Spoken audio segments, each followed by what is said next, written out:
Bab 110. Tidak bisakah melihat situasi? Itu adalah pinggiran kota.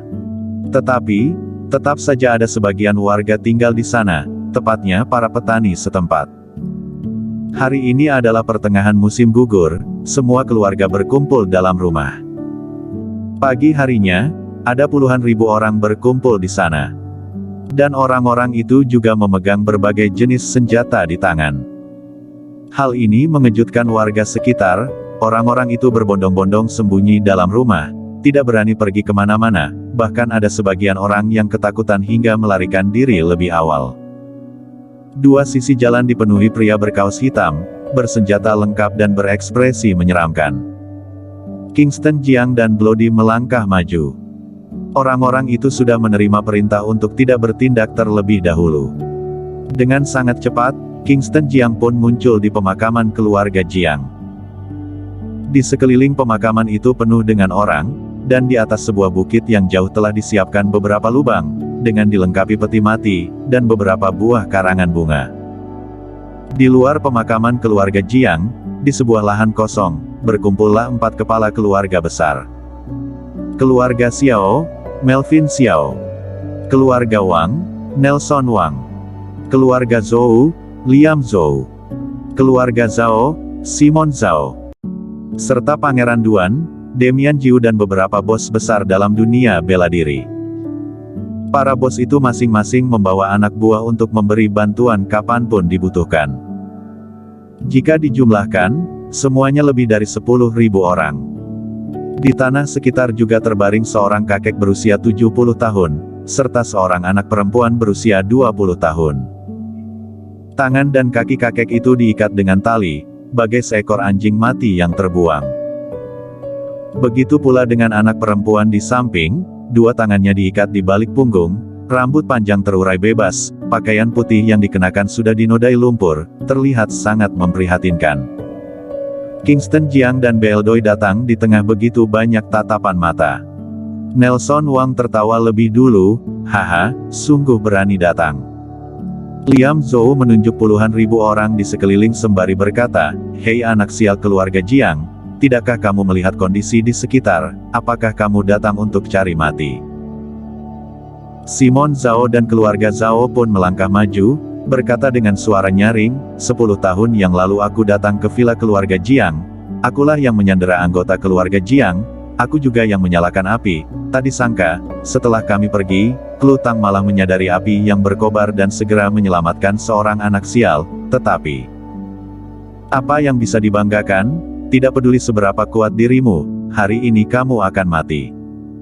Tak, tak, tak. Sepatu kulit mengetuk lantai di bawah kaki, mengeluarkan suara yang cukup nyaring. Kingston Jiang berhenti di tengah pandangan semua orang. Pangeran Duan tiba-tiba menginjak kakek tua yang terkapar tak berdaya di tanah. Kakek tua itu menjerit kesakitan. Pangeran Duan sedikit memejamkan mata, melihat Kingston Jiang yang sedang mengenakan topeng, dia berkata dingin, aku juga tidak menyangka, ternyata masih ada ikan yang lolos dari jala. Setelah keluarga Jiang dimusnahkan, orang itu bahkan membangun pemakaman di tempat ini dan menguburkan semua anggota keluarga Jiang. Kingston Jiang melihat kakek tua yang sedang diinjak Pangeran Duan. Dia melihat jelas wajah orang tua itu.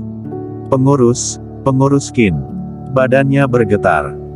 Pengurus Qin, bernama Nandio Qin, dia adalah pengurus rumah kepercayaan keluarga Jiang. Tahun itu, saat keluarga Jiang mengalami musibah, dia tidak berada di Jiangzhong, berkat itulah dia terselamatkan.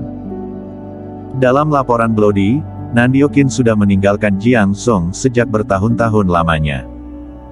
Dia berbalik badan, melihat Bloody sekejap. Dengan sangat jelas Bloody menyadari kekesalan hati Kingston, segera menjelaskan, Kak Kingston, maaf, aku yang ceroboh, aku sudah mencari tahu, Nandio Qin sudah meninggalkan Jiangzhong sejak lama, sudah aku jelaskan saat memberimu berkas-berkas, aku tidak menyangka, mereka bisa menemukan Nandio Qin yang telah pergi sejak lama. Kingston Jiang memang sedang menyalahkan Bloody, orang yang begitu penting, bagaimana boleh dilewatkan? Isi pikirannya selama ini sebagian besar tentang Klutang, dirinya pun salah, telah melupakan pengurus Qin. Kingston Jiang mengepalkan tangan, berjalan menghampiri. Berhenti. Pangeran Duan mengeluarkan sebuah pistol, menunjuk Nandiokin yang sedang diinjak sambil berteriak, "Anak muda, jika kamu berani melangkah lagi, dia akan langsung mati. Lepaskan topengmu. Lepaskan. Aku ingin lihat, seperti apa wajah orang yang sedang menakut-nakuti kami." Hanya pandai memanfaatkan sebuah topeng untuk menakut-nakuti orang. Tidak dengarkah kata Pangeran Duan, "Lepaskan." Keempat kepala keluarga berbondong-bondong bersuara. Sedangkan Melody Xiao malah tercengang. Keadaan sudah seperti ini, dia pun tidak mampu menghalang-halangi, dia hanya berharap, hari ini tidak mati terlalu banyak orang. Berharap Kingston Jiang mampu membedakan budi dan dendam dengan baik.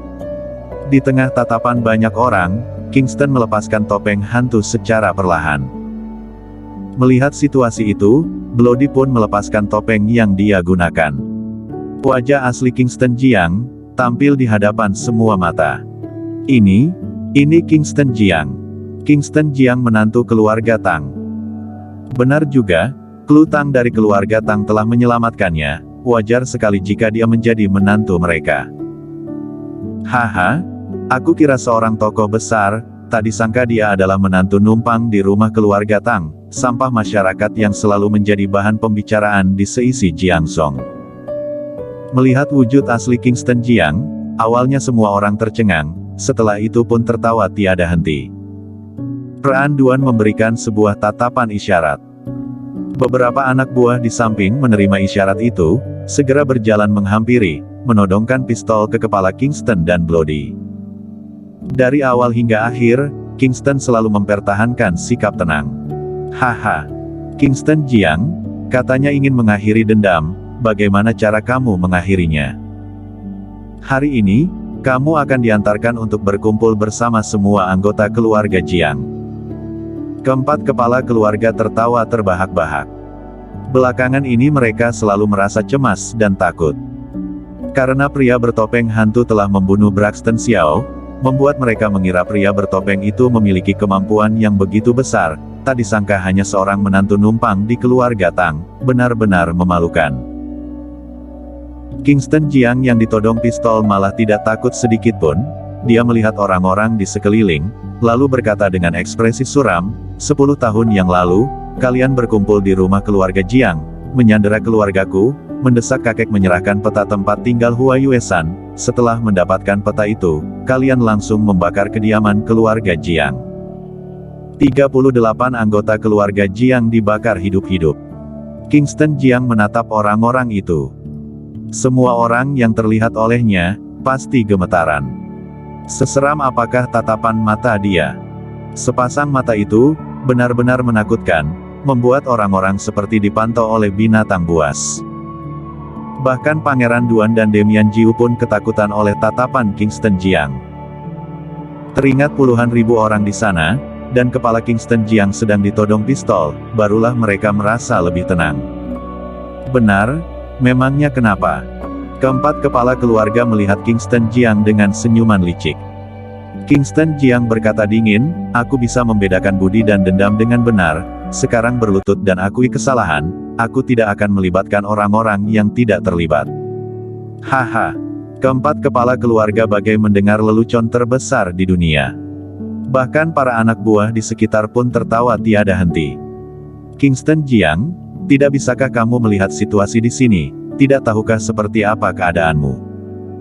Kamu ditodong oleh pistol, cukup dengan satu kalimat saja, Peng. Kepalamu akan pecah. Peran Duan memperagakan sebuah isyarat tembak, menatap Kingston sambil tertawa lepas.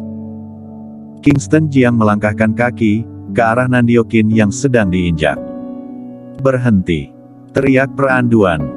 Nandiokin yang terkapar di tanah berkata dengan lemas, Tuan muda, cepat pergi. Kingston Jiang melihat Nandiokin yang terjatuh lemas di tanah, berjanji dengan tegas, pengurus Qin, tenang saja, tidak ada masalah, dalang di balik pembakaran keluarga Jiang tahun itu tidak akan selamat satu pun, dendam akan dibalas hingga tuntas.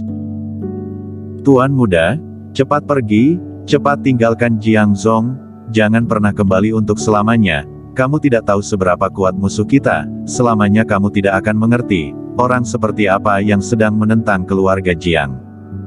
Kingston mengerutkan kening. Mendengar kata-katanya, pengurus Nandiokin sepertinya tahu banyak rahasia di balik. Saat datang ke pemakaman keluarga Jiang, Kingston Jiang telah berpesan pada Raja Xiaoyao untuk menyiapkan pasukan. Di saat inilah, terdengar suara gemuruh di atas langit. Semua orang mengangkat kepala, melihat pesawat tempur yang terbang dari kejauhan, seketika tercengang. Apa-apaan ini? Ini pesawat tempur. Raut wajah semua orang berubah. Bos, gawat, ada pasukan tentara datang, ratusan mobil tank dan mobil anti peluru menuju kemari. Bersambung.